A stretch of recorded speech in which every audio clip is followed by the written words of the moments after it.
We're going to call to order the meeting of the Lexington Planning Commission, January 12th, 2023, our first of the year. Thank you all for attending and hope everyone has had a happy new year so far. Next item of business is the approval of the agenda. As written, we have 2 items of new business and an important item of other business we'd like to get to.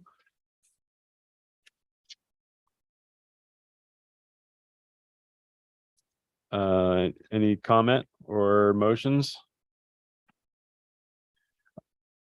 I guess I'll just add the first item of new business is very open-ended. So I would like to be mindful of people's time, and we'll try to cap it at a reasonable length so we don't get too long-winded. But people are here to obviously talk about that, so that's why we'll still discuss that for sure.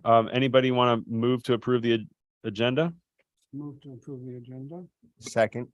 All in favor? Aye. Aye. Great. Next, we have the approval of the minutes from the December 8th Planning Commission meeting, and very well summarized discussion of that long and important meeting. Thank you, Kate. You have any? No, they're very good. They capture the essence of the discussion in good detail. So I move to put a motion to approve the minutes as presented. I second that motion. All right, motion and a second. All in favor? Aye. Aye. Great. I'm amazed that you are able to do this. So thank you very much for doing that. I mean, it's really captures a lot. So I appreciate that.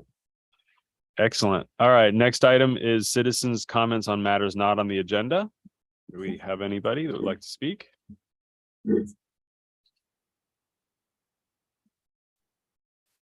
Don't see anybody, so we'll close that item and move right on to the first item of new business.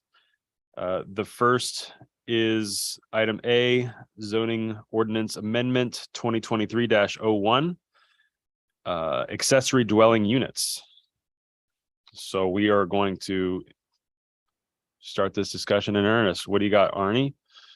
We have provided you with a number of background documents, starting out with Alisanne Tumbarge's report, because this is something that she did for her major paper, if you will, for classwork at Virginia Tech. And I thought it was just a good overview to provide you. It includes a number of different subjects within accessory dwelling units, how other places around here handle those. So I just thought it was a good introductory article. And then the ABCs of accessory dwelling units from the AARP was also provided, as well as a zoning practice for garage apartments, which is at least one type of ADU. And then another AARP document, but that was more, not the entire thing, but more for the model code language within it. So that's really to kick off the discussion. In other zoning text amendments, we've had more problems finding you with background materials to consider while you're going through a text amendment. And the wireless facilities, the small cells, was a really good example of that. Here we have so many folks that have accessory dwelling units, ordinances, it was hard to sort of pare down what to provide. So we have lots to choose from. I thought we'd start off with sort of high level comprehensive plan. What does the comprehensive plan say? And what does our current zoning ordinance have in line or in place currently for accessory dwelling units? So you have a handout. It was not provided to you in your packet, but provided to you through email today. And that says comprehensive plan at the top. And it's just a couple of pages. Hopefully everybody has a copy of that with them. On page 77, as an example of the comprehensive plan under the planning context, and this is in the housing chapter, there's an entire paragraph. I'm going to read it into the record about accessory dwelling units. So it says accessory dwelling units are an increasingly common tool used to respond to housing demand in constrained markets. Where traditional zoning practices have limited single-family neighborhoods to one home per lot, accessory dwelling unit ordinances allow a second small dwelling to be constructed on the same grounds of a standard single-family home. In 2018, Lexington revised its zoning ordinance to allow the construction of accessory dwelling units in a single-family neighborhoods, provided they are attached to or located within an existing dwelling unit.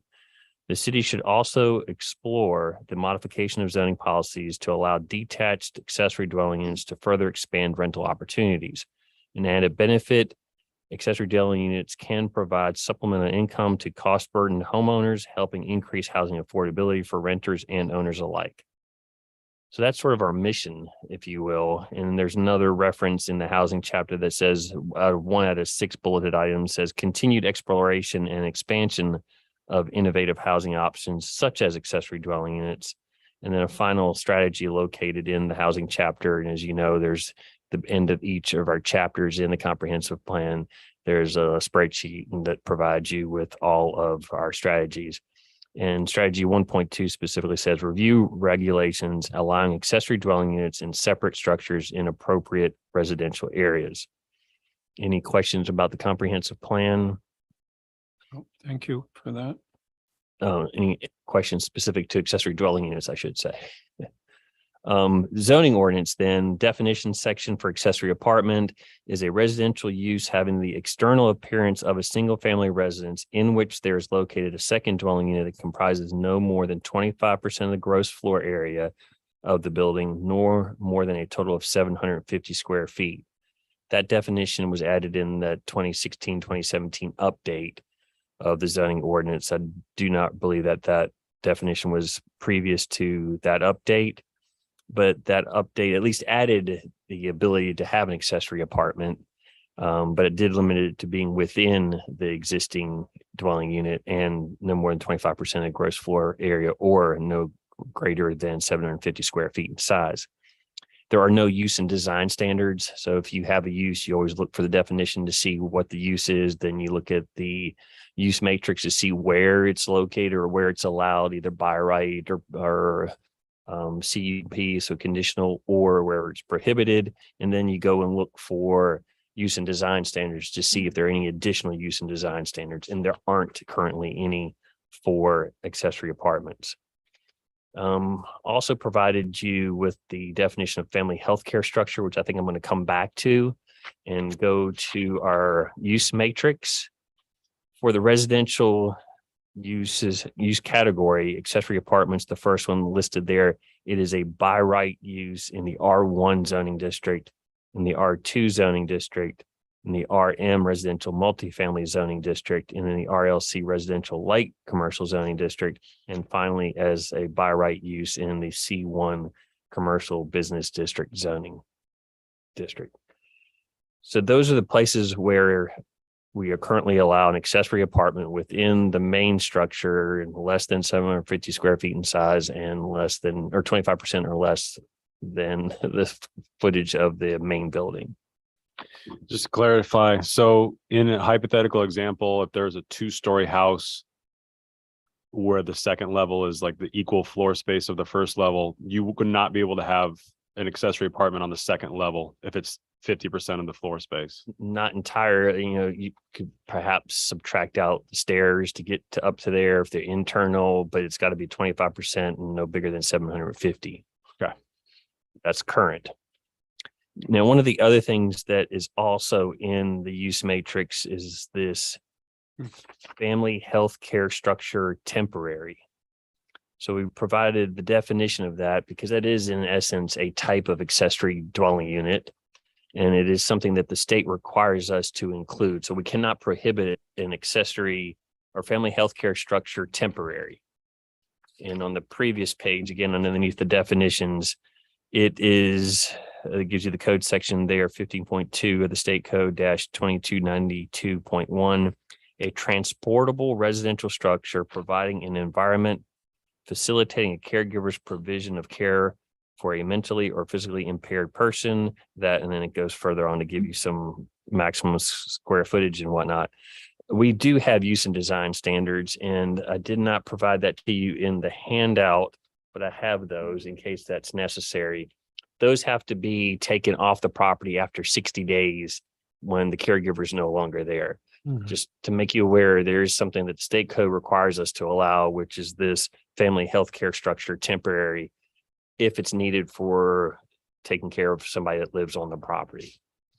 And it is a type of accessory dwelling unit, but again, it's a temporary type of accessory dwelling unit, depending on how long the care is needed. We don't bring it, that doesn't come up too terribly often, so I just wanted to mention it in this conversation, since we are talking about accessory dwelling units. Any questions about what we have in our current regulations? Any discussion of the accessory dwelling units, the family healthcare structure wouldn't automatically be lumped in with that, correct? It has to be its own defined. We have to allow it. Right. So we cannot further limit it than what the state already has. Okay. So we have to work around it. Yeah.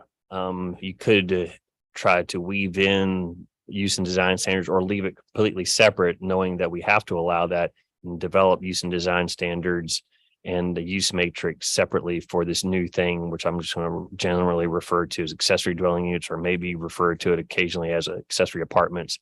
But what generally talking about is the allowance of a second or separate dwelling unit to be added to the property in addition to this family health care structure. Where you said 60 days? Where was that? Sorry, I hope I'm quoting that correctly. No, I just don't know. Can it be longer than 60 days, or is it? This is the list. I'm just trying to figure out what temporary means. Yeah, and I think it's one of the last ones. The fees are the use of design standards for temporary health care structure. Hopefully I remember correctly the amount of time, but it does have to go away after a certain period of time. Item G, any temporary healthcare structure shall be removed within 60 days of the date on which the temporary healthcare structure was last occupied by a mentally or physically impaired member receiving services or assistance. Okay, so in other words, they can stay as long as that person needs to be there, they can be there, but when they're done being there, that structure has to be gone. That's the temporary part of it. Okay, Yes. that's okay, thank you. Arnie, this is not really related, but looking at the matrix, there's single family dwelling attached and detached. What's a detached dwelling versus an attached? Attached to what? That's a good question. Do we have a definition of?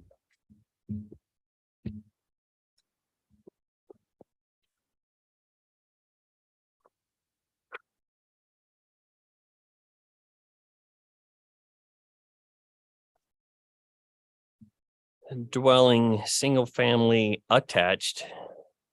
Two or more single family dwellings sharing two or more common walls, each of on its own individual lot.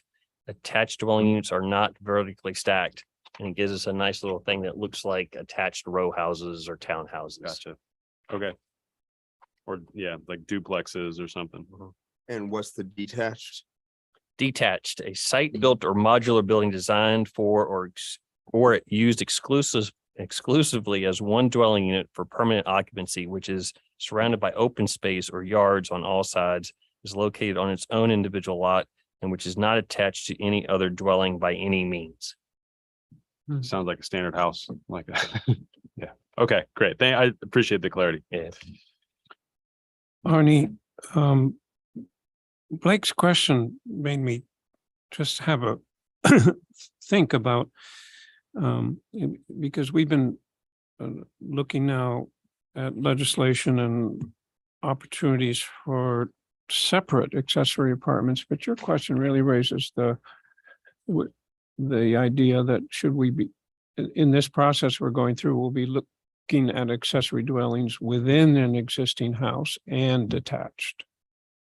We already have the definition currently allows one within. So what are we going to do? We're probably going to, I presume. Are we missing anything in that code? I mean, the use and design standards or anything, or are we? For what we currently have? Yeah. Not that I'm aware of. And We what I have mean by no that design is, standards there, right? That for the in the building, there's no, you said there's no. There are no design standards, so that but you we're could missing it. easily change the definition to say what an accessory dwelling unit is within, and then put the 25% and the 750 as design standards for an accessory dwelling unit that's within the main building. And then we could develop accessory dwelling unit use design standards for an accessory dwelling that it's not within the main building, that is detached. So we could have a couple of different categories or subcategories of design standards, if Yeah, that's I'm what the just- question is. Yeah, I'm just thinking that as we proceed, and it'll take us a while to do this, we might want to keep in mind the accessory dwellings within houses, especially since we have some large houses that could be subdivided more easily. And so would any of the existing, like no more than 25%, restrain some opportunities? And we've had, and I cannot think of a good example off the top of my head, but we have had some inquiries where they would definitely wanted something bigger than 750 square feet and could accommodate something bigger than 700, in my opinion, comfortably in that building. And I just have to remember which house that was or who was asking. But yes, even though we have sort of, our task is to look at potentially allowing accessory dwelling units in a detached or, detached structures, not within the main, that doesn't mean that we can't also at the same time review what we have for the Okay, accessories that are inside of the main building. It does look like some of the other cities that you mentioned in here, they mention like the distinction between interior accessory apartments, so that sometimes they lump it all together, sometimes they're separate. But yeah, just to say that other municipalities or localities seem to also address that they are slightly different. There's Yeah. a nice little graphic from the AARP, one of the ABCs of ADUs on the first page. It shows them sort of detached, attached, interior, upper level, interior, lower level, above the garage conversion. So there are many different ways that these can potentially be allowed. thank you. Yeah, I just think it's important that we put that on the table in the beginning of our discussion, because it's part of creating a supply overall over time. There are a number of sort of details that we're gonna have to keep up with, such as, are these accessories, how many accessories can you have on a lot? How many of them are going to be allowed to have short term? We also have sort of unique in our R1 zoning district, where you're allowed a duplex or a two-family dwelling currently. So in the R1, how many accessories are you going to be allowed? One for each of the two units, and then which ones can or can't be short term versus long term. So there's going to have to be some thought Mhm. given to many of those details. And then the parking and all the other things that come along with accessory dwelling unit ordinances. There are no further questions. I'll lead you into a couple of examples. The first one is a floor plan or a plan of the property that Arthur Bartenstein has put together for his parcel on White Street. And that's the architectural drawing there that you see. And it's not perhaps labeled all that great, but if you have A 1.0 in the bottom right-hand corner, that is White Street along that frontage, and you have a house. And Arthur is fortunate, his lot is quite large. So the setbacks and those issues aren't it's not really shoehorning in an accessory dwelling unit on a small property. I'll put it that way. So this is just an example of putting an accessory dwelling unit to the rear of the property that's attached to a garage that comes off of an alleyway. That would all be new construction. What's already on the property is the main residence and that accessory structure that he would like to convert into an office for himself that is right up against the property line or shared with the property line for that alley that runs down the side. So this is just at least one example to show of how an accessory dwelling unit can fit quite comfortably on a larger town lot. The next example for you, and sorry, I didn't provide these in order. You have a picture. We have Mirabelle McLeod here. She had expressed interest in an accessory dwelling unit, and her situation is the photograph where you have the house and the accessory garage that is detached, and you see the car parked in front of it. And she expressed an interest in, based on my interpretation of the definition, she would not be allowed to convert that garage and kitchen space that she currently has into an accessory dwelling unit because it's completely separate. It's not within the main structure, so would not fit or not meet our requirements currently. But this is an example of an existing structure, and we also have to consider existing structures, not just new structures. New structures, I would presume, have to abide by setbacks. Are we going to reduce the setbacks for accessory structures? Are we not?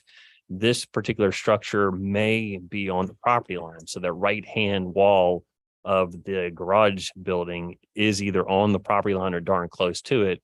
So you also have to consider, are we going to allow accessory uses, accessory apartment in particular, into a building that does not currently conform to yard setback standards?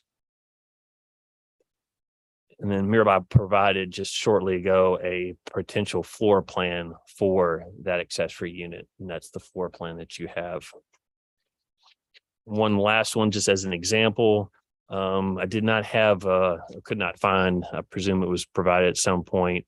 The property owner at 30 Edmondson Avenue has a corner lot, or it's actually at the end of that block. And they also have an accessory building in the back that they wanted to convert back into a residential unit because it may have been used as such in the 50s and 60s, but it hadn't been for many years. And you see the 30s on the main structure, the footprint of the main structure, and the X's where the accessory building currently is located towards the back. And that back alley is really Ross, an extension of Ross Road. It's the alleyway that goes behind or goes from Jackson all the way out to South Main. And on the back side of that, hopefully everybody has a photograph of what that current accessory structure looks like. I'm not sure I gave you one. So it looks like this. Must have run out of copies. Yeah. So another example again of perhaps existing buildings height. That one is also on the property line. So just wanted to provide you with some examples of properties that we currently have where there has been an expressed interest in developing an accessory dwelling unit not within the main structure. Arnie, that one, the house you're talking about that's on Edmondson and Ross, do I have it right that several months ago we had to quickly define accessory apartment just for that specific instance situation? We did have conflict. We had an accessory apartment and an accessory dwelling. One was in the definition and one was in the use matrix. So there was, it didn't align. They asked or appealed my determination to the Board of Zoning Appeals. The Board of Zoning Appeals upheld my determination, but directed us to get rid of that conflict. So we did make a quick change.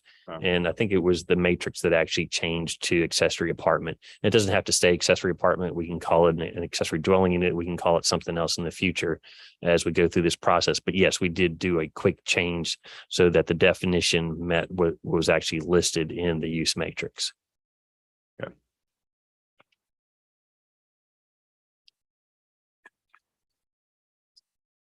I'm not sure. I'm not great at lesson plans, so I don't know how to necessarily lead you through this process. In the past, I think we've sort of tried to make some progress, and you may not have known where we were going necessarily, and that may have caused some confusion.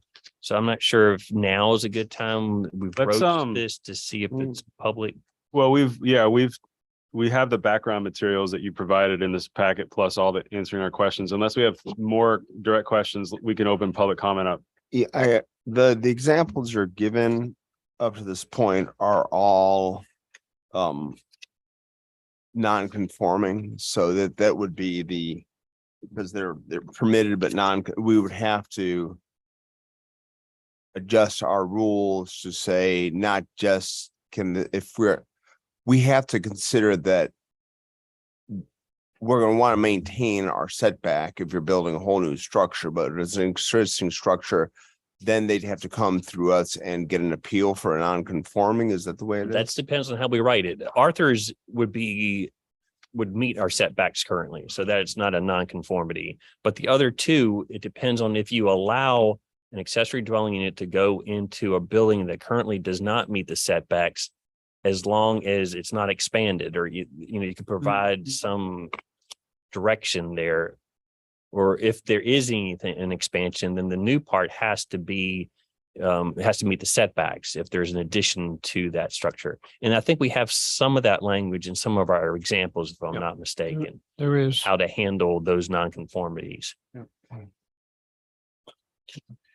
Because I imagine there will be a lot of Yeah. non-conforming requests, just, So they built the garage many Yeah. years ago. right. Okay, I think we'll definitely continue the discussion, but let's open up public comment now. So we can hear from the folks that gave their time, and then after that, we can sort of game plan how we want to tackle this. So public comment, if you do want to come up and speak, just speak in the microphone and say your name and address. Hello, my name is Mirabai McLeod. My address is 451 Lime Kiln Road. And I'm a resident of Rockbridge County for 42 years. In the last 11 years, I've lived at the little house that you have the picture of on Lime Kiln Road, just off Enfield Road.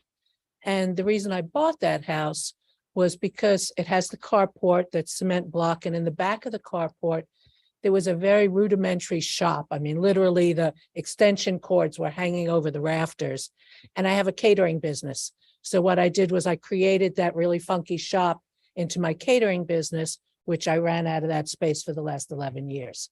So now I'm 67 years old and getting a little weary of tiring, and looking to create that space into a rental space. So from my perspective, it already has electric, it already has water, it has propane gas, it has heat, air conditioning, and off-street parking. So what I'd like to do is, you can't really see from the picture there, but the catering kitchen just takes up a small spot, a small portion of the carport. I'd like to extend that wall, because the way it is now, it's about 250 square feet. So even for a tiny house, that's too tiny.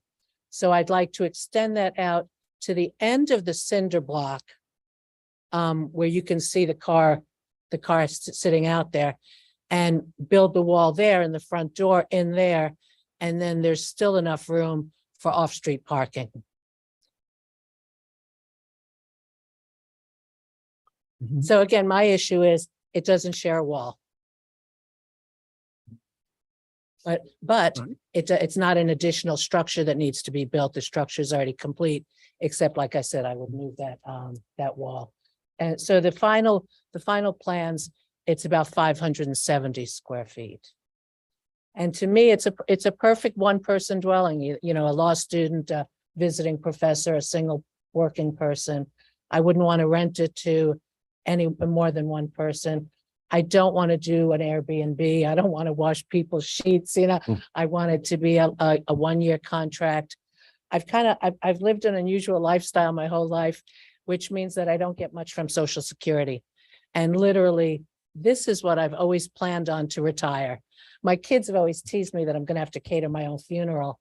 But this is really the only thing, and I'm not putting this as a guilt trip on any of you, but this is the only thing that I can come up with, except for continuing catering, which is getting physically very hard on me. This is what will allow me to retire, to have some income. Great. I appreciate your perspective. Thank you very much, Mirabai. You're welcome.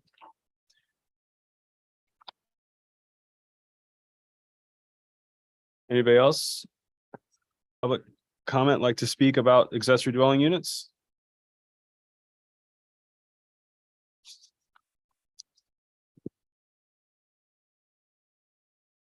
Okay. With that, we'll close the public comment. Yeah, again, thank you for your time, and we do appreciate your perspective. It's good to hear from people that have there's a need for this. As we discussed in the past meetings with housing, there's definitely demand for housing, especially affordable and housing that can that could be, it would be accessible and available to different brackets of income and things like that. So so this is a big topic, and the research is really good. I think, as unique as Lexington sometimes feels, I don't want to maybe spend months and months reinventing any sort of policy, but we can maybe hopefully pick our favorite parts from other localities, if this is something that, that if we're happy the way that things are worded. Arnie, can I ask a question on this property that everybody just brought to us? Is there any reason that she couldn't go ahead and just close in this garage and just do essentially a renovation on her own property, and then she move into that and then allow the other house to be the rental?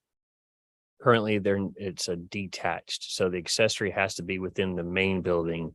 And this property would be hard to attach. In other words, you could create more than a breezeway. If you attach this garage to the main house, then it's, basically within the main structure.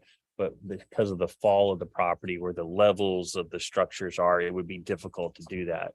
And to answer your question more directly, right now it's got to be within, so you can't have two different units regardless of where the property owner lives versus where the rental is.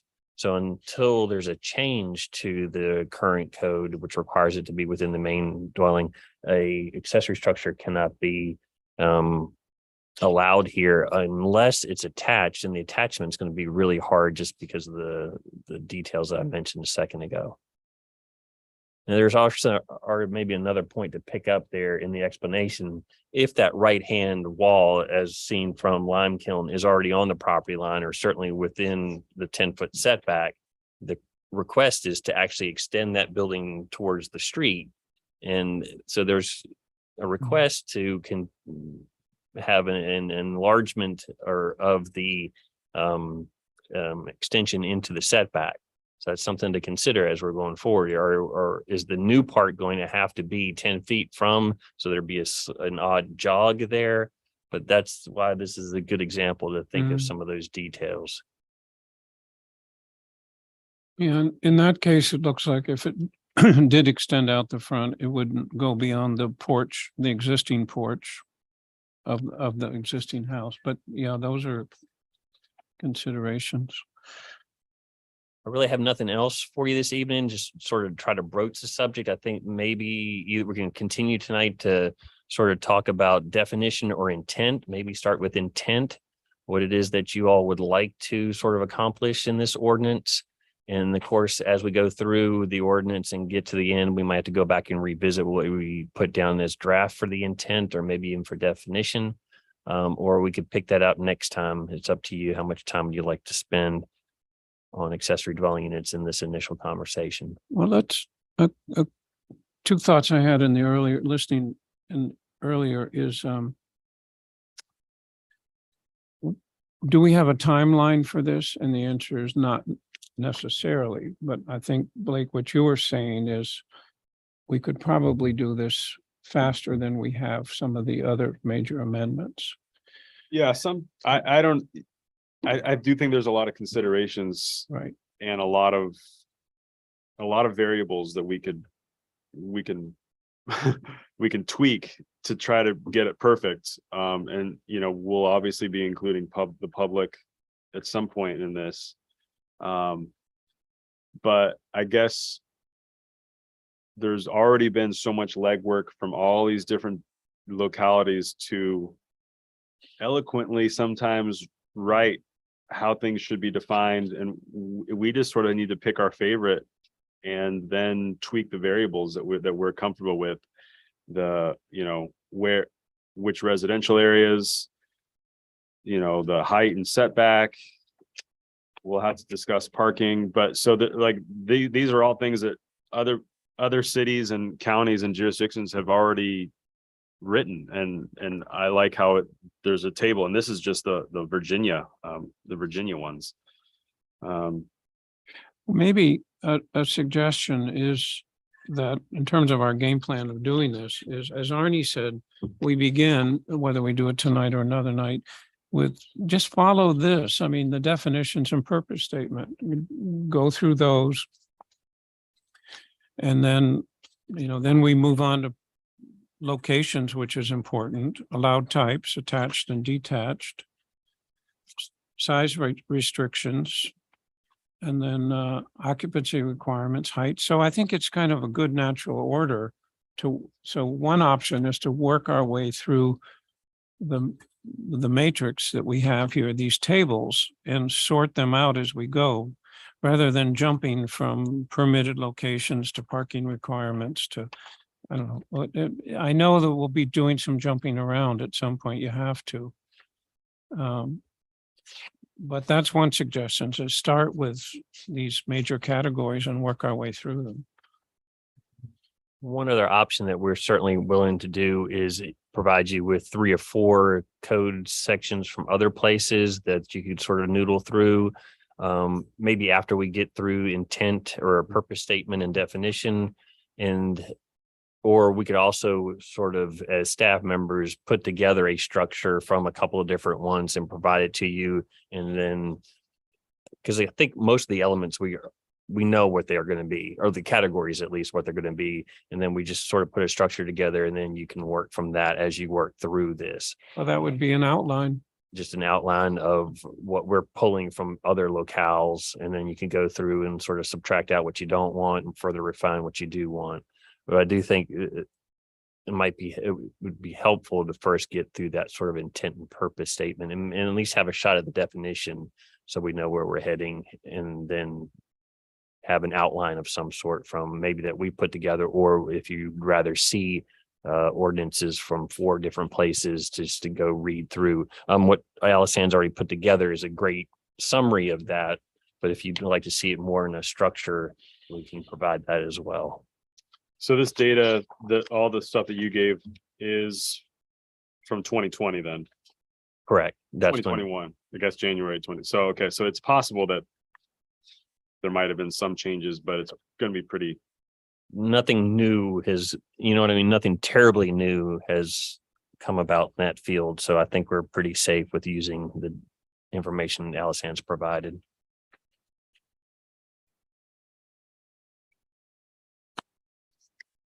Yeah, I think that you did the same. You did a similar thing. I mean, you know, when we talked about plan units or small cells, you grab 3 or 4 sort of model language, and then we sort of just pick the parts that we like the most. I appreciate seeing the comprehensive plan summary, that the way that it's written, it's very clear that there's that it's a goal of the city. So I do think that we should, you know, I think it's a no-brainer to get this done. This is not a policy decision. This is like, we're doing it, right? Like, I just want to make sure that it's in the comprehensive plan, but like, this is land use, but we don't have to, like, this is not something that the city council needs to give us directive for, or like, no. Okay. And they've reviewed sort of, or know that you will be, what your zoning text schedule has been. Not that they've reviewed it and stamped it, but they know that accessory dwelling units and cottage housing are coming next. And again, it's in the comp plan. The direction is there. You know, they certainly have the ability to change it, whatever you propose to them, or deny it, or not approve it.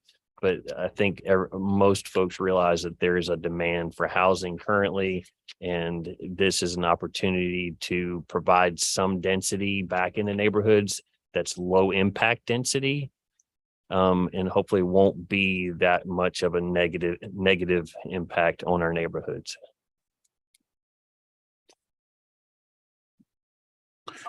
I think that I think this is going to be complicated. But I also think that starting off with our definition or coming up with some kind of, I like the definition and the intent statement.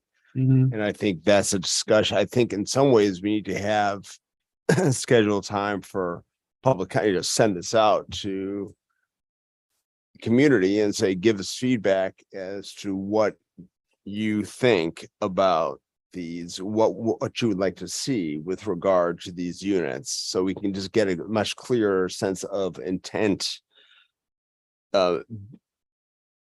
that's much more informed and will allow us to go forward saying that this is what we heard from you, and then we're building on that and where this is where we're coming out. And because I think it's going to get, when you have individual cases like we're hearing here, it gets very difficult and it gets very muddy without having a clear intent. Yeah, I going think forward. I agree. The intent statement is something we should craft early on. Yeah, and I Yeah. think it needs to be but I think that also it needs, that's the thing that we need to really get information as to what the public wants.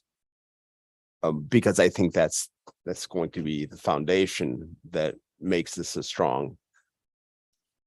If we work on that intent statement and the definition at your next meeting, is there anything that we could provide in addition to what you have in the model code from AARP or any of the other documents that you already have?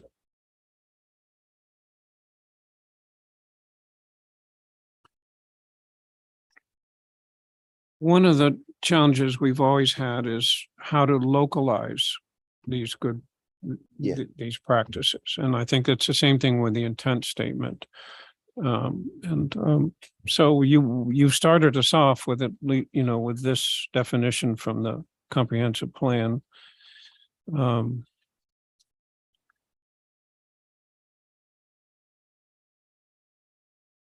just let us know, before, like in a week's time, because this, I presume you'll want this back on the next planning commission agenda to continue this discussion on accessory dwelling units and accessory structures. And if there's anything that you do need, please let us know next week and we'll try to get that into the packet. I believe that we're very fortunate that this is something that's intuitive. This isn't Yeah. small cells. It isn't Yeah. plan No, development, you're right. mixed use, which we don't have here. And how does it work? And Mhm. how does it, actually, what are the impacts of those things? We can all envision or have experience with in past lives, different locales, perhaps, what an accessory structure looks like. Yeah, I think, Arnie, for our next meeting, if you put together an outline that starts to give us a structure of what it would look like. And then the next meeting, we focus on give everybody their homework so they know what they should really be thinking about, which is the intent statement. And what else do we want to do? Definitions? Could I possibly give you that homework for the intent statement and definitions for next time, or at least Yes. start that, Yeah. and then I'll have the outline for you. Yeah. Yeah. And that way we can continue the discussion. And then I think we should put it on the agenda every meeting and move it by section by section. And, we don't have to spend 3 hours on it. We can say, okay, next meeting, we agree we're going to focus on these 2 issues, and then the next 2 issues for an hour. And I think that's a better way to kind of march it along. Is everybody okay with that idea of Mhm. keeping it on the agenda, even if we only have a small extra item or to discuss that that evening or that meeting, that at least we have it on each agenda for the next while. Yeah. We'll do that. Because there's obviously a demand for this, and the sooner we can get it in place, the better.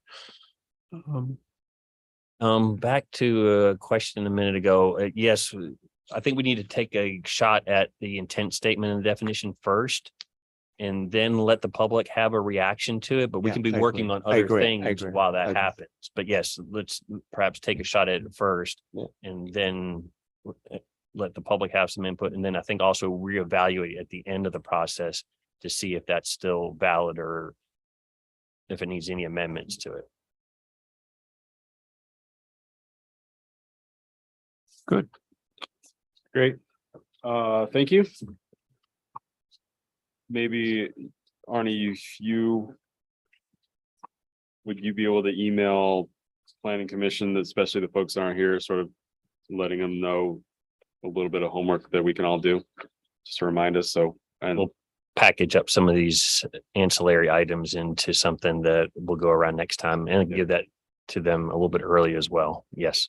I sort of was earlier when I was bringing this up, I was trying to think if I had to like phrase this as if we want to explore this, but it made me feel better to know that like we're doing it and it's going to happen. It's just now we just need to massage the language and the variables so that it's the most appealing, but we don't have to tiptoe around feelings and policy about how housing should work in a city. We're just going to do it. I think you put your best proposal forward and see what the reaction of the council is. And from what I can tell at this time, I don't think there's any opposition to it. It's the devil's always going to be in the details. Where do you allow it? What height? All those things that we have to go through. I've really liked the model where by the time it makes it to the city council, we have a very well vetted statement moving forward. We've successfully done a lot of that work. And I think that giving the confidence, the council, the confidence that we have really explored this in some detail by having, for example, the statement, the intent statement out there is a great idea. So. All right. I mean, just Leslie mentioned it at the last meeting that this was coming up, accessory dwelling. So she's obviously informed the council. The other thing is that this goes very well with, this complements all the work we did on mixed use development, especially in those two opportunity areas. So that's kind of larger scale mixed use development. And this is the infill, the missing middle piece that we want to do. And to further that, we're doing as much as we can on the ordinance side for additional housing. So in theory, the more units you have, hopefully the more affordable they are. That may not necessarily be true in a community as small as we are, but we're looking at accessory dwelling units and accessory structures. We allowed the mixed use in the two opportunity areas, as was just mentioned. And the next item is going to be cottage housing. So we're not quite done with what we can hopefully get accomplished, at least in the zoning ordinance, as far as furtherance of housing in the city. The other point, and I've had people come and talk to me about accessory dwellings. And sometimes I don't think we always talk about the unintended consequences of them. So it does raise the value. Maribel's example is a great one of supplementing income for a homeowner. There's other cases, well, in even no matter when you do it, you're going to raise the value of the land and the structure and the taxes. And so it does create more housing opportunities. It also may have the unintended consequences of raising the value of the property. So when it's sold the next time, it will be at a higher price because it has an accessory dwelling on it. Because that accessory dwelling transfers, that description transfers with the property, that once it's put there, it's there. Is that correct? It's really hard to get for somebody to get rid of it. So Yeah, yes, that's what I'm saying. correct. And it also depends a little, actually doesn't depend a little bit on how we do it.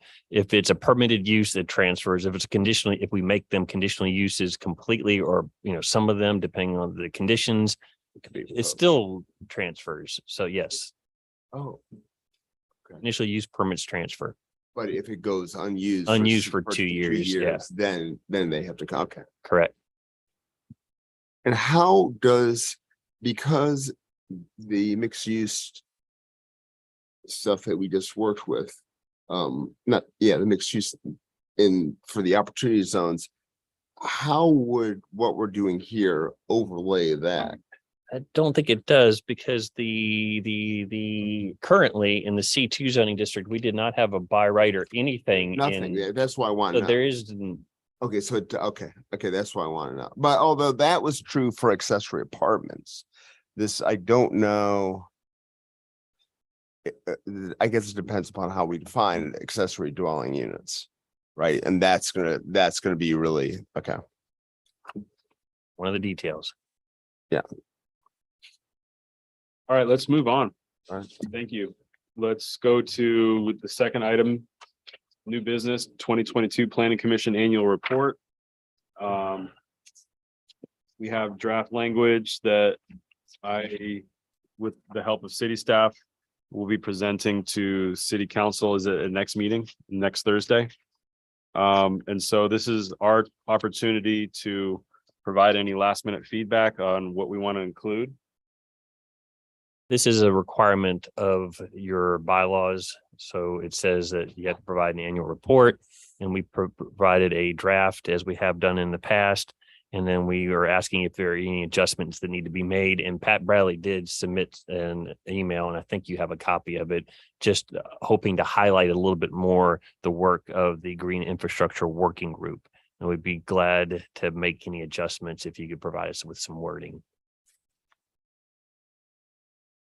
And hopefully not so much wording that we end up on a separate page, but we will go to 2 pages if we have to. Change the margins. Well, I'll start, but yeah, I think John had suggested this earlier, and I think a good spot is in the second paragraph, right after the threshold housing commission sentence. I think we should put 1 to 2 sentences summarizing the scope and of what the Green Infrastructure Working Group did. So John confirmed that they met in the 2022 year, they met at least 10 times. 10. Do you want to see that a discrete number? No, I'm just looking now because it's in the annex. So in 2022, the group met 8 times. Okay. And the group was formed earlier, though. This is It not. was, yeah, their first meeting was in 2021. Okay. So eight times in 2022, and a group of 12 Mhm. community members, including 2 dedicated planning commissioners. And that they worked with community partners to create a what's the word, a working report, what are we defining the end product that you guys created? Yeah, just say a report on green infrastructure. Implementing green infrastructure. It's on page 1 of the report. Arnie can take language from there. On how to achieve the goals, objectives, and strategies established in the green infrastructure chapter. First paragraph in bold. It doesn't have to be a long story. It's Yeah, just a this is sentence just, or yeah, two, yeah. just a reference. You can elaborate in the reporting. Can you remind me, we sent the green infrastructure report to the city council? That was just for their information as opposed to them having to act upon it. Is that correct? What the city council does with it Yeah, well, I mean, yeah, so we sent it to them with, is presented at their meeting. it was presented, and then, but they didn't then have to sign off on it. So I think putting some emphasis on the importance and the communities, the unified voice of the community about, being brought forward in this green infrastructure plan and really requiring proactive approach by the city council. Basically, we want to emphasize that this is an important document that they need to be turning to and looking at least from the perspective of the Yeah, well, planning commission. I don't, exactly. Yeah, so we're sort of, maybe we're having 2 different discussions. We're going to get into the next item of other business is talking about the Green Infrastructure Working Group's report and what foot we want to put forward to city council. This is just the 1 to 2 sentence saying that we thing can to push add it. to the annual report Okay. of planning commission's accomplishments. So Okay. this is just, yeah, you're right that this is an accomplishment, and that's why we want to highlight it.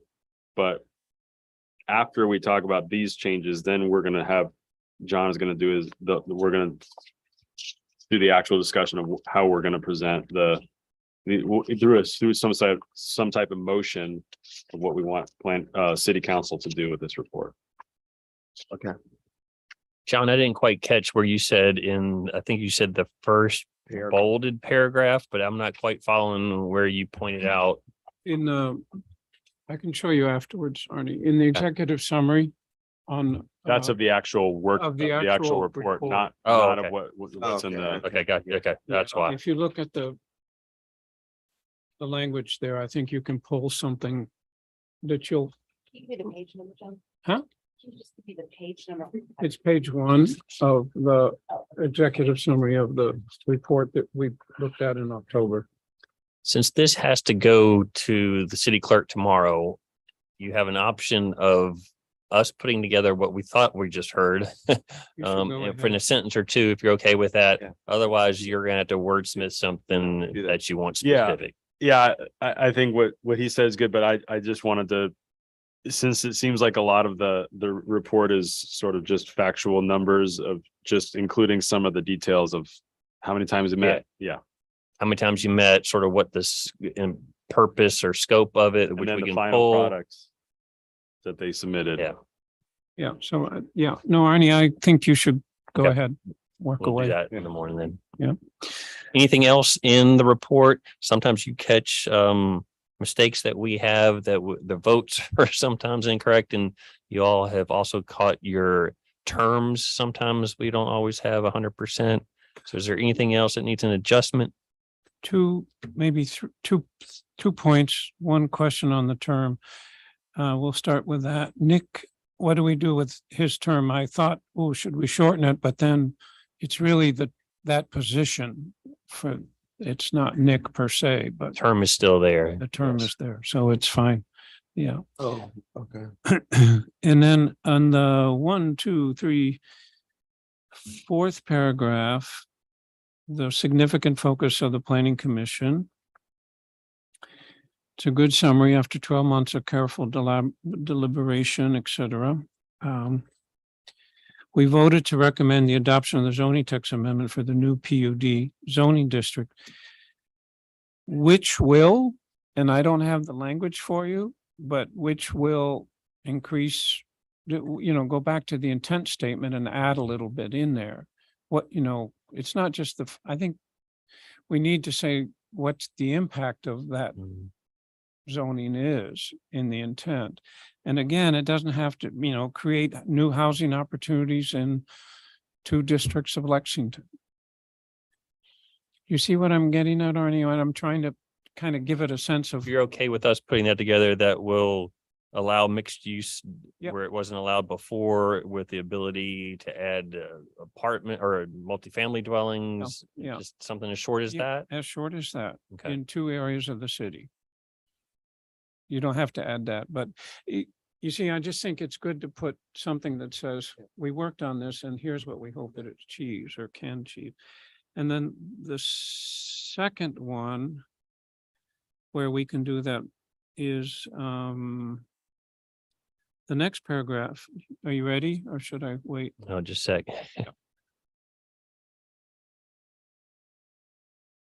All right, go ahead. The next one in 2023, at the end of the sentence, for cottage housing. So it has standards for accessory dwellings and new use and design standards for cottage housing. Again, add a to statement to create new housing opportunities, infill housing opportunities in Lexington. Something like to that effect.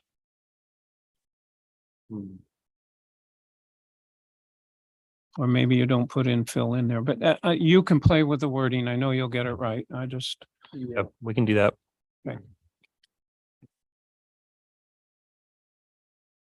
Those are my 2 thoughts on it.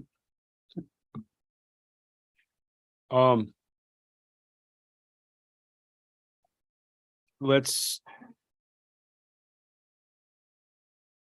Do you think we can add the very last sentence where it says commission would like to thank the city council, our current council liaison, past commissioner chair. Let's also just thank Nicholas Betts. Yeah. Yeah, I think so True. too. I had that question. Yeah.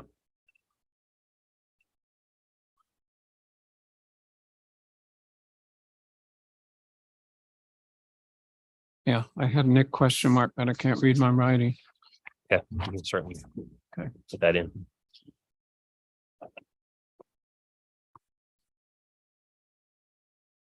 Okay, thank you for the feedback and input, and thank you staff for being able to get this turned around quickly to the clerk.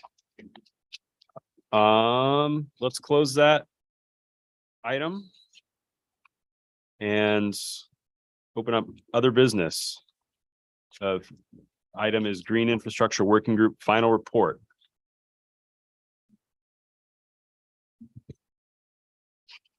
John, you have the floor. Thank you. I think this will take about 10 or 15 minutes at most, unless we have a long discussion about some of the items in there. But so unfortunately, Pat can't be here, the chair of the working group, because of his conflict tonight. So I'll present on his behalf.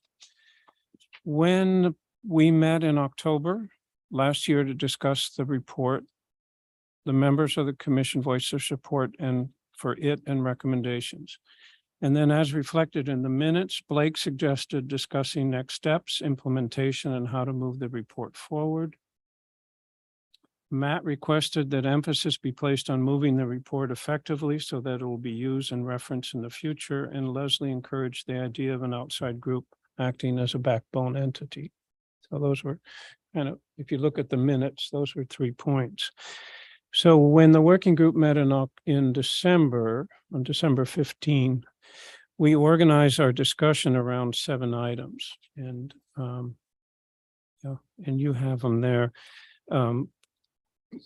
Priorities, the collective impact model, including potential partners, the formation of a transition group, funding, next steps, a name for the initiative, and a suggested motion. So that's what you have outlined before you. Based on our discussion tonight of these 7 items, the report can be finalized for submittal to City Council. And we thought it was easier to do this rather than give you a report and you'd have to go through the report to find new language, et cetera. So this is, if we're happy with this, then it'll get written into the final version of the report.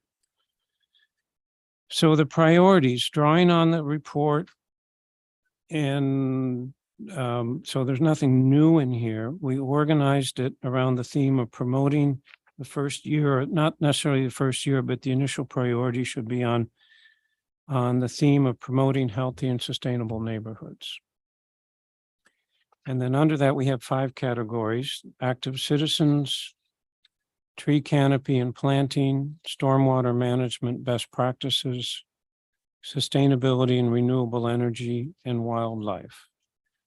I can go into the details of each of those if you haven't had a chance to read them, or if you'd like to discuss them in more detail.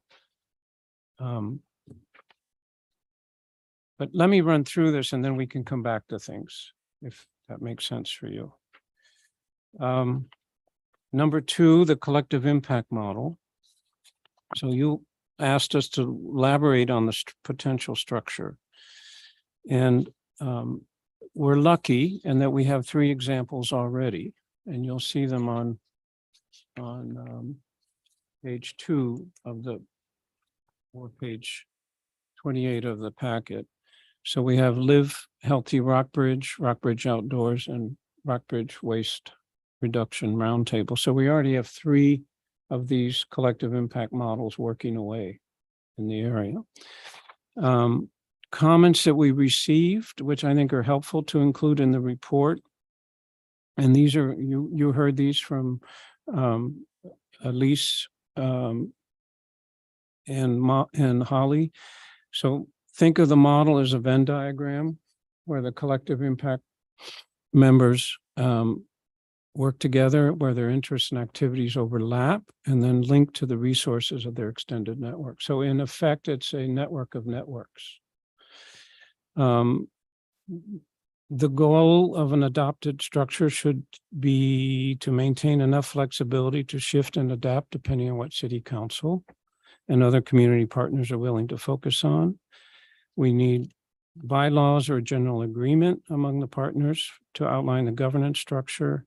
And then we need to ensure avenues of public feedback through City Council reporting and outreach and education efforts by partners. So that's So the structure that's emerging is we'd have partners supported by their affiliated organizations and networks, a steering committee made up of the representatives of the partner organizations. The steering committee provides strategic direction, the shared agenda, monitoring milestones, a project coordinator to facilitate dialogue and coordination among the partners, a fiduciary organization which would be responsible for the grant management, assuming external funding is obtained, and then the working groups.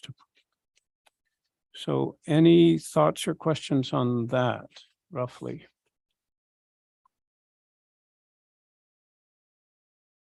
So the potential partners, we discussed that it's probably best to start smaller and then expand the group as it gains some traction and direction and experience.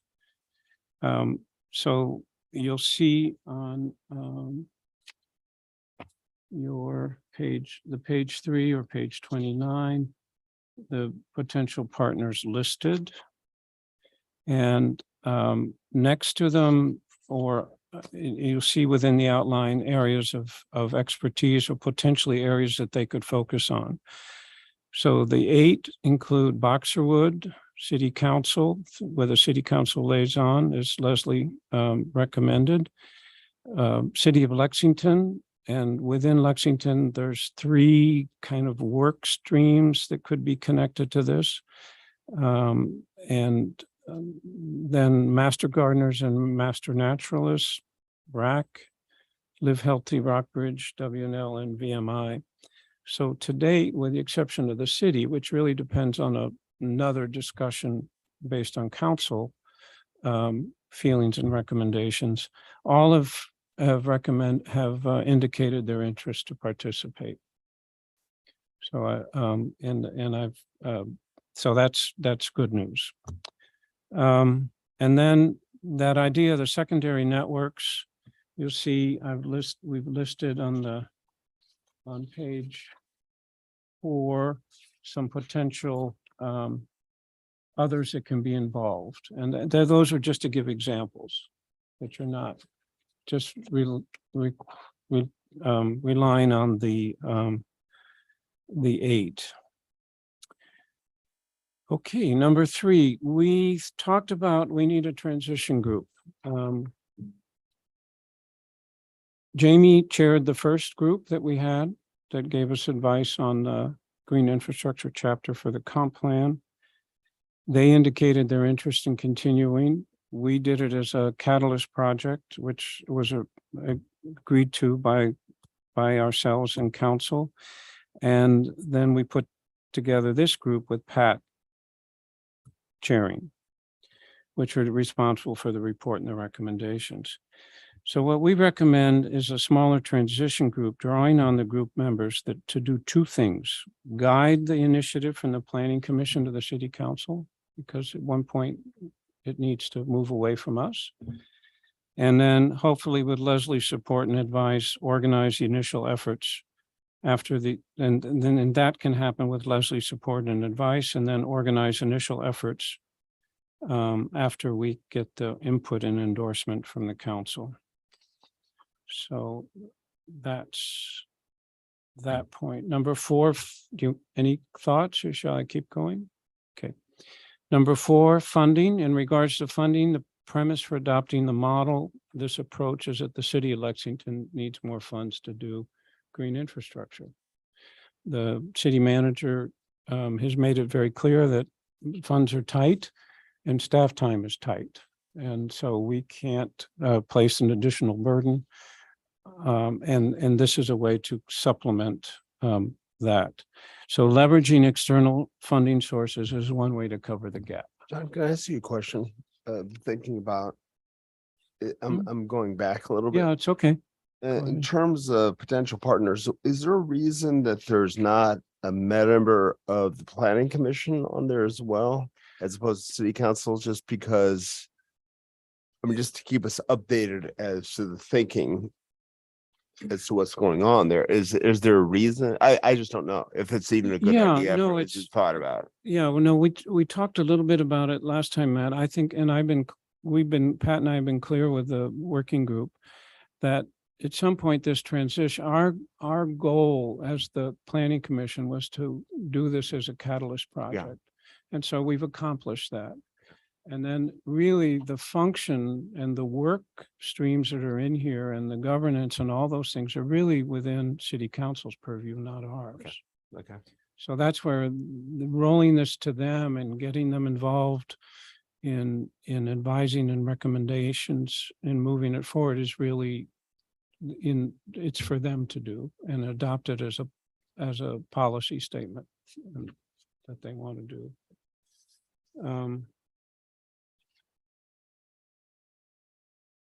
And when we talk about the transition group, that's why, that we need a transition group that once we send it on, well, you have these people that are that have put time in, they need to begin to step up and move it along. And Pat and I step back Mhm. and the planning commission steps back. I agree. Yeah, it's unsustainable to have this be a permanent planning commission. Yeah. Um, And it's not in our mandate. Yeah. I mean, But ultimately, through the formation of the CI group, they would be carrying all of the mission and objectives in perpetuity. Yeah, I'm thinking more towards, I mean, I agree with you. I think those are points that I hadn't really considered carefully. But I'm just thinking more towards the next comprehensive plan, which will be a few years down the road, right? But that will need the information from this group. But there, who the members are on this group. And so that information is easily accessed. Okay.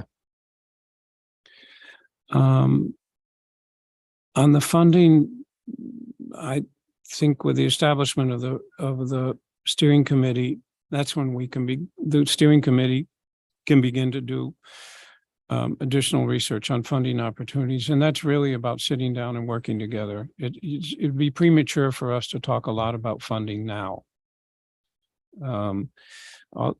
There are new funding grants coming, especially in this area. There's a lot of money. So the city has an opportunity to leverage funding to cover things that can't do now through their participation. On the next steps, we've outlined 5 points there, which try to organize what should happen next, starting with our meeting tonight, and then a joint council and commission work session, if that's the way that the council would like to go. And then we finalize the report after their recommendations. And then the steering group begins to form and start to work together and draft a governance structure, et cetera. And then they begin to look for money and launch. Yay. We need a name. We can't keep calling it the Green Infrastructure Working Group. We tried to come up with a name that night. We couldn't do it in the time that we had. So that needs to be done. And then knowing that we would need a motion, this is the motion that we discussed and everyone thought it did the trick. Going back to Matt, your point about linking this to the comp plan, that's really what the first sentence is doing in the motion. And then we're concurring with the report's proposal to consider the CI model as an approach.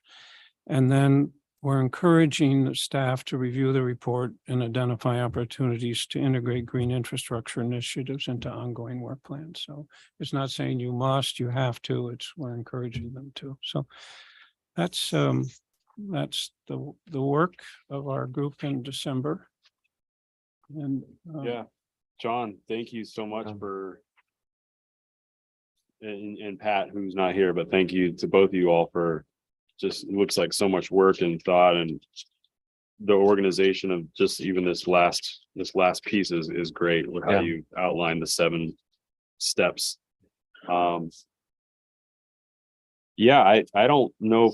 I don't feel like I have to disagree with anything that's in here. And I'm pretty happy with how it looks. I think one of the things that when I think out loud, and you've addressed this when you talk about creating a name for the collective impact group or the, the transition group is branding and how this thing is sort of what this organization and this sort of idea, this CI model is called, and green infrastructure is not intuitive to most people. So I would probably, yeah, that would be my only bit is that I think that whenever you talk about green infrastructure, there's the general public seems to have a lot of question marks, including myself before when I first joined Planning Commission. But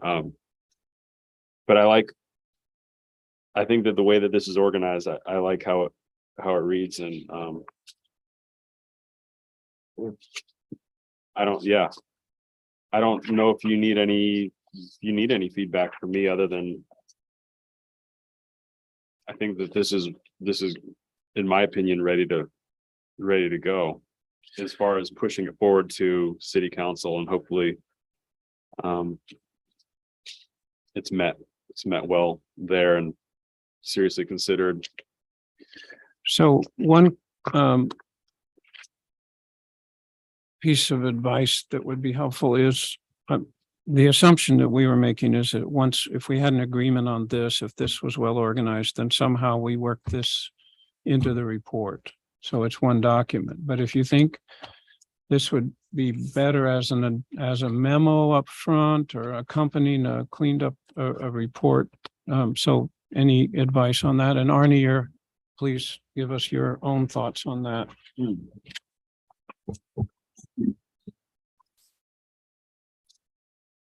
Well, I assume that this new, what have you called it? You called it the Getting Greener in Lexington, Moving the Conversation Forward report. That's what this is. It works well as a summary distillation of what's in the longer report. I think the only thing that maybe for clarity, if you wanted to say for more details, see page blah blah blah of the report, if you want, but otherwise, because it does seem to have, it's a good highlights. So if there's any way, that's just input, and I don't think it's necessary, but I'm just saying, like, because I don't think that you need to break up this document. You spent so much time creating this new memo, but just having it reference the original full report in case people want to jump around to get more details of. Okay. And maybe some of this, that would be easier. I mean, the report can be tweaked but if this sat as a separate note, I think it's for some, it's easier to read this than read the whole report. But I'm open to.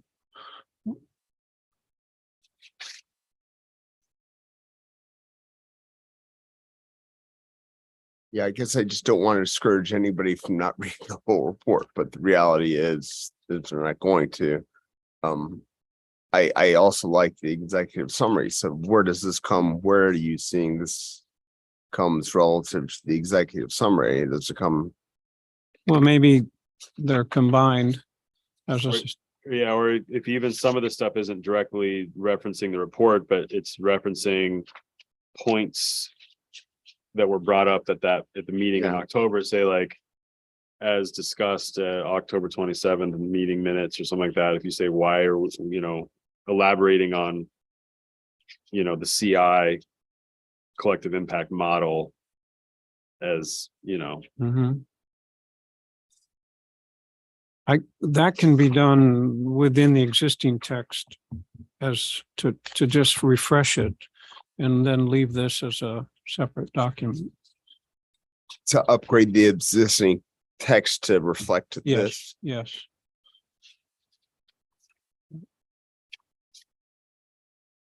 I mean, I think, for example, the priorities here are fairly clear and easier to grab onto than when you read the full report. You kind of like it's spread over how many initiatives, and that can be frightening, a little bit like the comp plan, when you say, well, are we really going to do all these strategies? So. Well, let me work with Yeah, I don't some mean, folks on the group and think about how to better link these two documents. I don't intend for you to have to go back and spend more time. Like, this was the, the report was great in October, and that was exhaustive and had all the details, and the discussion, the public comment and the discussion that was on in that meeting was good. And then this is now just distilling and summarizing that discussion and the bullet points that we wanted to highlight, so that we can now present it to council, and we're presenting it sort of as together. Like I said, I don't know that you need to Okay, spend any more labor on this, other than that these two documents can gotta go together. Read this one before and get more context with the full report. okay. Arnie, you have any thoughts on what would transmit well?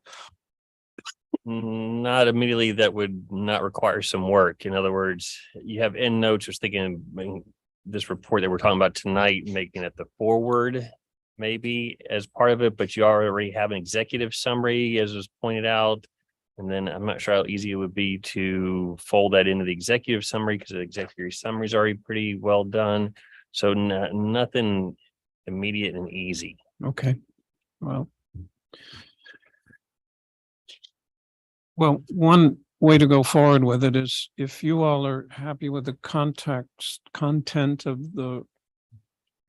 this briefing note, then let me sit with Pat and we'll think about how to bring the two together, and then come back to you by the next meeting with a recommendation on how to do it. Okay, yeah, I guess to what Arnie is saying, if there's sort of redundancies in the two documents, that eliminating that, but I sort of view this new report as the bird's eye view summary of the actual report. Okay, But what I like is that you have the 7 steps, and I don't know if we need to, the 7th step is just our motion, but and then I feel like the name part that can whenever the group forms, you can create a name. Yeah. We don't. I was looking at the history of Historic Lexington Foundation and Main Streets, and they went through a similar process, in the sense of individuals getting together and saying, well, in the case of Historic Lexington, we need to address the loss of, I forget the name of, but a particular Winthrop building maybe, but a particular significant building. And then, the group started to work together, and so then they evolved into what they are today. And then Main Streets was, if I understand, was created by a group of volunteers, and then it morphed into what it is now. And those are two examples, I think, of organizations that were formed to address a particular need that the city couldn't address on its own. And also importantly, they, over the years, if you did an analysis, I would assume that they have leveraged an incredible amount of outside funding, so that the city can't necessarily do on its own. So I just cite, though, it just occurred to me over the holidays, when I promised not to think about this, that those are two examples. So. Yeah, well, my intent was to put a bow and sign off on this, just so that it can move on and not have to keep popping back up each meeting for planning commission. But if you feel like you need to present one final report draft that before we make a motion, then I'll Go along with that. Anybody else want to discuss? John, anything else to add? Satisfied with where this is landing? Mhm. Okay. Yeah. All right, let's go to zoning and planning report. Don't have a full report. I'll just say that I was in court today with a city attorney about a zoning matter for a property on Thornhill Road. They have a home occupation permit, but they were not in compliance with all of their home occupation permit use and design standards, one of which is paraphrased. It cannot, it has to continue the character of the residential dwelling and not have any exterior evidence of its use. This particular one has a lot of exterior evidence of its use of the home occupation because there are a number of trailers, trucks, dump trucks, pieces of commercial and industrial equipment in the yard. So this is something we started back in July, had a return date after a notice of violation was sent. Within the 30 days, there wasn't an appeal to the Board of Zoning Appeals. We issued a summons, had a return date in November to go to court. And then after we do a bill of particulars and the defendant is supposed to do a grounds of defense. So we would lay out our case, then they have a response. And then today was actually the court date. And we were successful in that the penalty was applied. They were found to be guilty of violating the home occupation standards and the $200 penalty. But perhaps the takeaway from all this is that doesn't get the property cleaned up. I was gonna say, yeah. That's so the educational part of this is we did our steps according to our zoning ordinance with the penalties and whatnot. And we have to start again, and the next penalty will be $500. But we cannot go and clean up a property. We can find them to be in violation. We can go through the zoning steps and then go to court and have fines and penalties issued.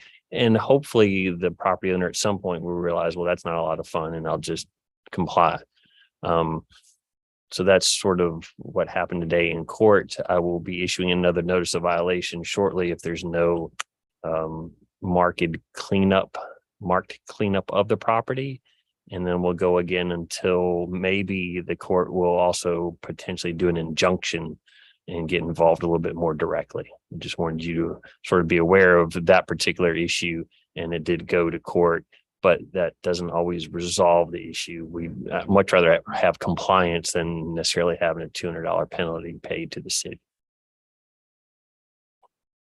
What does an injunction do? I think an injunction, the court can say, well, property owner, by a certain date, you have to clean it up, and then it becomes more of a court issue on how to.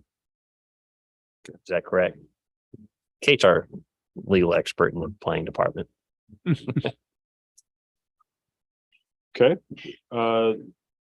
Any Catalyst project updates? None to report. You want to give Jamie that Jamie would like. Oh, after we get through the Catalyst projects, if you wouldn't mind filling out your conflict of yeah. interest forms, that would be awesome by Tuesday, if I'm not mistaken. Yeah, I filled it out. I just need to scan it and email it. So As we yes. said, we could turn it in electronically, so that's Yeah. great. Yeah. All right. Thank you for the reminder because it's, I printed it and signed it. I just never scanned it back. Sorry, that's not on the agenda necessarily, but All right. Yeah. do that. I was It'd be gonna do great. mine tomorrow morning. Great. Thanks for the reminder. Because you're closed on City Hall's closed on Monday, yeah. So, Key annual PC milestones. All right. Well, we're going over accessory dwellings, so that'll set us up. There's no city council report unless Arnie wants to relay anything from Thank Leslie. you. I noticed that they pushed the Spotswood discussion to February 5th. I was wondering, is that hasn't, okay. They have appointed, or I don't know if two people got short straws or long straws, but we have two council members, Councilmember Strong and Councilmember Alexander, appointed to a subcommittee. And we met today with the two development folks and their architect to talk about other design alternatives for the building. So I suspect the building isn't going to change, so the location on the property and all that, but the design of the building, sort of the materials, maybe sort of the projection a little bit here and there. It's going to stay a flat roof, But so there are some discussions happening, and the conditional use permit was put on hold or deferred until the February 2nd meeting so that there can be further discussions about aesthetics and design of the structure and more about the skin more than anything else. And our job as planning commission was not to really rule on that aesthetic component. That's more of a city council thing, or what did we, I mean, is the city council not taking our recommendation in that sense? They haven't, my understanding is they haven't even discussed it, but through all of the public feedback and comment that they received, they feel that that they're listening to the public's sort of outcry about the aesthetics, and so they want to address that prior to even voting on it. That's right. They didn't really get into, I provided a staff report, the same staff report that you received as far as how it impacts, you know, setbacks and height and all the other things. And then they did allow the public to speak, and another 10 or 12 people spoke. A lot of folks that you heard spoke again, and a couple of new folks. And then it was a deferral for 2 meetings until sort of the design can get worked out. The conditional use permit has no standards for design, and we're not in a design district. We're not in a historic district. We're not in an entrance corridor. So there's, in my opinion, they could have held the public hearing for the conditional use permit and gone forward and potentially approved that, and then talked about design after, because there's really no leverage in the conditional use permit that, yes, you're going to approve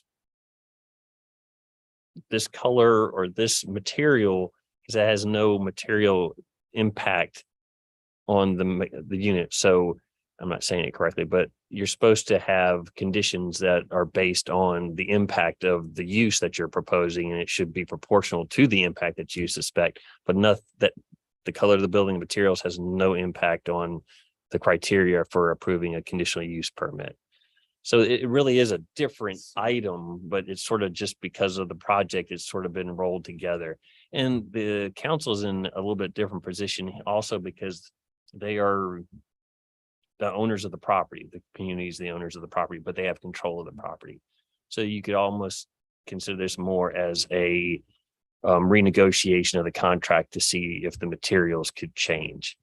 But yes, it's now sort of in the conditional use permit sort of realm and discussion, but they are 2 distinct things, as I think you're trying to point out, in that this is not in design district, and it's really not one of the conditions or the criteria for a conditional use permit specifically. So they didn't, there was no, is there any sense if they were struggling over what we were struggling over with regard to the one thing that got stuck was the whole frontage issue? Was that even brought up? Minor, a few questions were asked of me, but really didn't get into the meat, because at the beginning, the mayor had sort of laid out, we plan to defer this for 2 meetings while we work on, but we're happy to have the staff presentation and to get the comments from the public, because the room was full that night. So they've had that much, but they have not had a lot of discussion on the things that you all have gone through, such as the height and that lot issue, frontage, that issue that is still, that remains. It did, Pat and I sat in that night. It did come up, but not to an extensive, wasn't, so. All right. Thank you. All right. Thank you. Let's have a motion to adjourn. I motion to adjourn. Oh, you go first, because I've been. I wanted a second. Okay, you want a second tonight? All All right. right, we have a motion Is that- second. It's from the, All in favor? Aye. Aye. Thank Thank you. you all. from the commission standpoint, I'm your senior, so I want to let you go first. Oh, thank you. And Yes.